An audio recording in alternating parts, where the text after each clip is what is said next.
Happy New Year! 2025!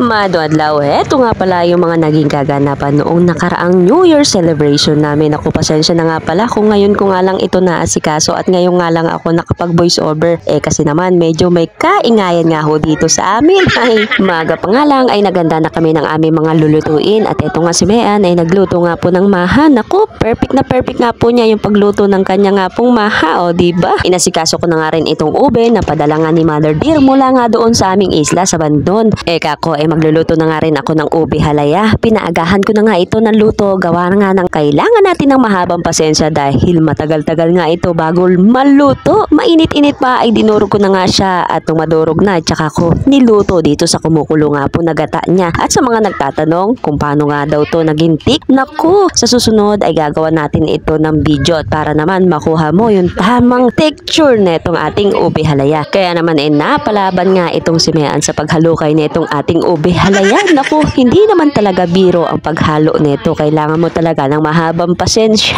Dahil napagod na kami, napalaban na nga rin itong si Esel sa paghalo na itong ube halaya natin. At syempre, kailangan mahina lang yung apoy mo para hindi masunog itong ating ube halaya. At kapag ganito na nga yung kanyang texture, ay pwede na natin ito isalin sa mas malinis na lagayan habang mainit-init pa. At syempre, dahil marami naman itong ating naluto, ni Mean ay magbabahagay na nga rin siya sa kanyang mga kapitbahay. At nilagyan na nga rin niya ng cheese dito sa ibabaw para nga daw magmukhang espesyal. Syempre naman, para sa pagsalubong natin ng bagong taon nga po mamaya, o diba? Nung nakarang Pasko nga tayo nga po nagluto ng spaghetti. Para nga naman maiba, ni Mean ay magluto naman tayo ng pansit canton. Tapos nagluto na nga rin tayo ng kaldereta. Bali ito ay binabad na ni Mean na maghapon, o diba? Tapos pinalambot na nga niya. Nung lumambot na, tsaka natin sinangkot siya. Kaya naman, minekos-mekos na nga ni Insan yan dyan.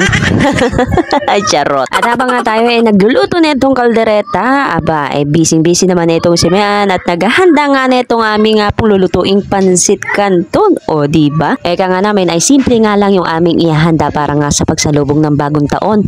Pero nung naihanda na lahat, naku, parang piyesta, halos wala na nga pumapaglagyan doon sa lamesa.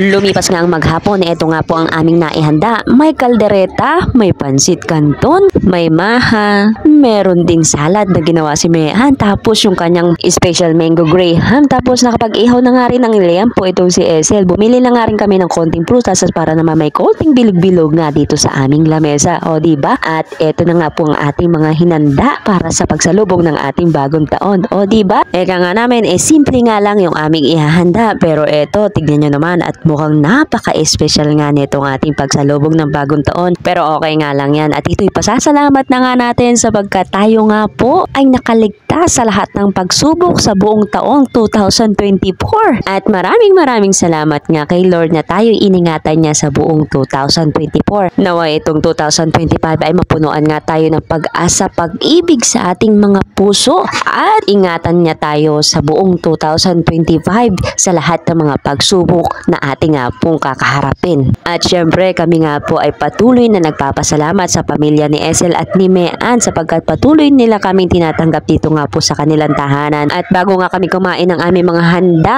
meron pa nga po yung seremonya. Kami nga po magka-picture na muna at para naman meron kaming documentation sa mga kaganapan. At syempre para makapag-update nga rin tayo sa New Year's Eve celebration, o diba? Matapos ang picture naisipan na nga namin kumain ng aming nga pong handa. Sa dami at sa sarap nga nitong ating naihanda para sa pagsalubong ng ating bagong taon. Nako naman, bawal na ho ang diet ngayon. Bahala na kung tumaba. Ang mahalaga ay busog nga po ang aming mga tiyan. Nako, maya-maya lang ay magpapalit na nga po ng taon at magsasalubong na tayo ng bagong taon. Mamaya lang ay magpuputukan na nga dito sa amin. Nako naman. At matapos nga nating kumain, nako, nilantakan ko naman itong mango graham nga nagawa ni Mean. Nako, napakasarap. Tamang-tama nga lang po ang kanyang pagkakagawa, yung kanyang tamis, o diba? At lumipas pa nga ang ilan sandali. Nako naman, heto at nagaputo ka na nga. At kaya naman tinawag ko na nga itong aking pambansa. Ay tignan nyo naman.